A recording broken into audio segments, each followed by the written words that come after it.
Hello everyone, I hope you all are fine. आज हम 11th economics के अंदर जो हमारा चैप्टर नंबर 8 है, कॉन्सेप्ट्स ऑफ कॉस्ट, ठीक है, वो स्टार्ट करेंगे। आज हम हमारा न्यू चैप्टर स्टार्ट कर रहे हैं जो कि कॉन्सेप्ट ऑफ कॉस्ट है। सबसे पहले तो हमें कॉस्ट के बारे में पता होना चाहिए कि कॉस्ट क्या होती है। देखिए, cost is the expenditure. Cost क्या है? किसी भी चीज़ का खर्चा, ठीक है, incurred by the producer on purchase of factor inputs and non factor inputs। देखिए, कॉस्ट जो है वो एक्सपेंडिचर है, वो खर्चा है जो कि प्रोड्यूसर करता है फैक्टर इनपुट्स को परचेज करने के लिए। फैक्टर इनपुट्स जो हमारी लैंड है, लेबर है, कैपिटल है, और नॉन फैक्टर इनपुट्स जो कि रॉ मटेरियल जैसे। मतलब जब एक प्रोड्यूसर फैक्टर इनपुट्स और नॉन फैक्टर इनपुट्स को परचेज करने के लिए जो एक्सपेंडिचर करता है, जो खर्चा करता है, उसे हम कॉस्ट कहते हैं, ठीक है। अब हम स्टडी करेंगे कि एक्सप्लिसिट और इम्प्लिसिट कॉस्ट क्या होती है। देखिए, ये बहुत इम्पॉर्टेंट है कि एक्सप्लिसिट और इम्प्लिसिट कॉस्ट क्या होती है, इसे आप समझिए। एक्सप्लिसिट कॉस्ट क्या है?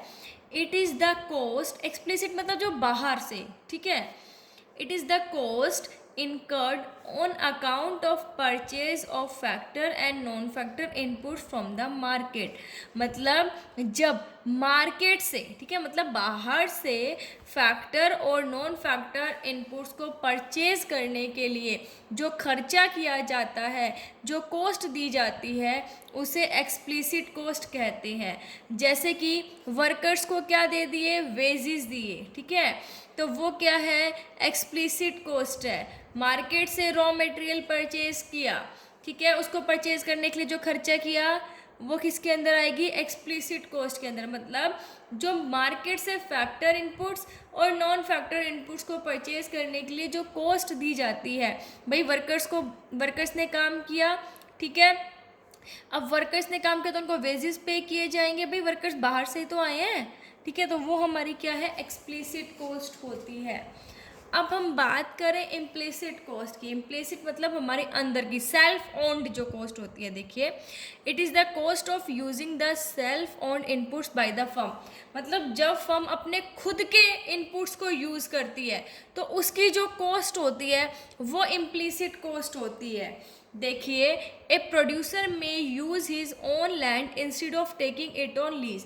मतलब एक प्रोड्यूसर के पास ज़मीन है, ठीक है, तो वो बाहर से किराए पे लेने की बजाय वो अपनी खुद की ज़मीन को, खुद की लैंड को यूज़ करता है। तो देखिए, अब वो बाहर से लेके आता तो भी तो बाहर से परचेज करता, मतलब अगर वो किराए पे लेता तो किराया देता ना, ठीक है, तो इट मीन्स उसकी मार्केट वैल्यू है ना।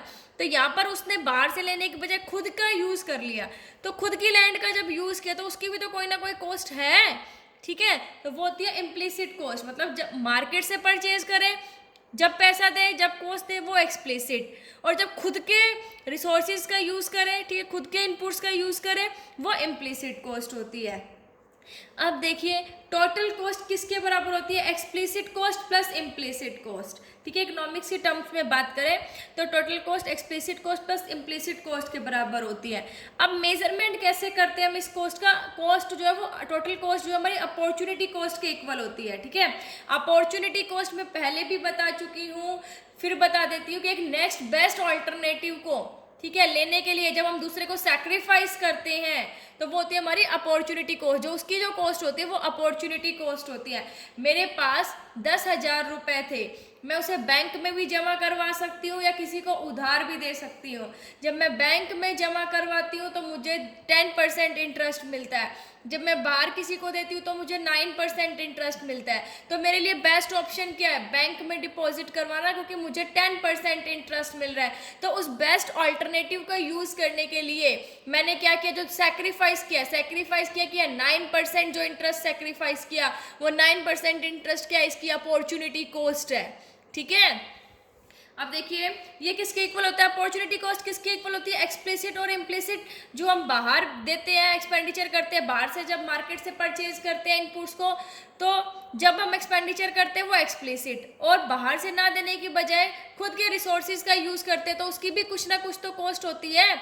अगर मान लीजिए भाई मैं मेरी लैंड अगर मैं उसको बाहर रेंट पे देती तो भी तो मुझे पैसा मिलता, ठीक है। यहाँ पर मैंने खुद की फैक्ट्री के लिए यूज़ कर ली, या फिर मैं बाहर से लेती तो मुझे क्या देना पड़ता, रेंट देना पड़ता, लेकिन अब हमने खुद की यूज़ कर ली, ठीक है, तो होती है इम्प्लिसिट कॉस्ट। तो देखिए एक्सप्लिसिट कॉस्ट क्या है, opportunity cost of hiring purchasing inputs from the market. जो हम मार्केट से इनपुट्स को परचेज करते हैं, ठीक है, या हायर करते हैं, उसकी जो कॉस्ट होती है। और इम्प्लिसिट क्या होती है, खुद के जब हम सेल्फ ओन इनपुट्स का यूज करते हैं उसकी जो कॉस्ट होती है। मतलब एक्सप्लिसिट तो क्या होगी, एक फर्म जो है जब वो मार्केट से इनपुट्स को लेने के लिए, परचेज करने के लिए जो पेमेंट करते हैं वो होती है एक्सप्लिसिट कॉस्ट। और सेल्फ ओन्ड इनपुट्स को भाई हम परचेज तो करते नहीं, खुद की यूज करते, लेकिन अगर मैंने बाहर से किराए पे लेने की बजाय मैंने खुद की जमीन का यूज कर लिया, खुद की लैंड का यूज कर लिया, तो उस लैंड की मार्केट वैल्यू तो है ना, ठीक है, क्योंकि हम उस लैंड का अच्छे से ऑल्टरनेट, मतलब बेस्ट ऑल्टरनेट है हमारे पास, बेस्ट यूज कर रहे हैं हम उसका, तो वो होती है इम्प्लिसिट कॉस्ट। अब हम स्टडी करेंगे कि एक्सप्लिसिट कॉस्ट और इम्प्लिसिट कॉस्ट के बीच में क्या डिफरेंस होता है। देखिए मीनिंग हम अपॉर्चुनिटी कॉस्ट के टर्म्स में पढ़ेंगे। एक्सप्लिसिट कॉस्ट क्या है, it is the opportunity cost of purchasing inputs from the market. ये किसकी अपॉर्चुनिटी कॉस्ट है, जो हम मार्केट से इनपुट्स परचेज करते हैं, ठीक है, वो जब कॉस्ट वो एक्सप्लिसिट होती है। लेकिन इसके अंदर हम मार्केट से परचेज करने की बजाय खुद के जो हमारे इनपुट्स हैं उनका यूज़ करते हैं। मेजरमेंट की अगर हम बात करें तो एक्सप्लिसिट कॉस्ट को हम कैसे मेजर करते हैं, it is measured in terms of cash payments that a firm makes to others for the purchase of inputs. इसको हम कैसे पेमेंट करते हैं, जब एक फर्म बाहर से इनपुट्स को परचेज करता है, जो कैश में पेमेंट देते हैं, तो उसको हम कैश दे सकते हैं, भाई कितना कैश दिया मैंने, रॉ मटेरियल मैंने 50,000 के परचेज किए, ठीक है, तो 50,000 क्या मेरी एक्सप्लिसिट कॉस्ट है।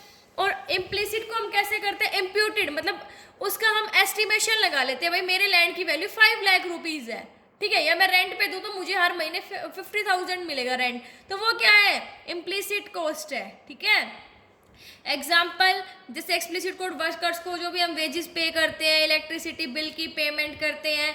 इम्प्लिसिट की बात करें तो भाई अब मेरी खुद की बिल्डिंग है, उसका मैंने लगा लिया भाई एस्टिमेटेड, मतलब यहाँ पर हम सिर्फ एस्टिमेट लगाते हैं कि अगर मेरी बिल्डिंग मैं रेंट पे देती तो मुझे 10,000 रेंट मिल जाता है, एक एस्टिमेशन लगाया है मैंने भाई। या फिर खुद बाहर से पैसा लेने की बजाय मेरे पास पैसा था, मैंने लगा लिया, बाहर से लेते तो हमें इंटरेस्ट देना पड़ता, अब खुद का लगा रहे तो इंटरेस्ट नहीं देना पड़ता, लेकिन हम एस्टिमेट तो कर सकते हैं ना उसका इंटरेस्ट, अगर हम अपना पैसा बाहर देते तो हमें कितना इंटरेस्ट मिलता, तो वो है implicit cost. So opportunity cost समझ आया कि it refers to the total sacrifice made, कि जो टोटल सैक्रिफाइस करते हैं एक्सप्लिसिट कॉस्ट के टर्म्स में और इम्प्लिसिट कॉस्ट के टर्म्स में, एक गिवन लेवल ऑफ आउटपुट को प्रोड्यूस करने के लिए जो टोटल सैक्रिफाइस किया जाता है एक्सप्लिसिट और इम्प्लिसिट कॉस्ट का, उसे हम अपॉर्चुनिटी कॉस्ट कहते हैं।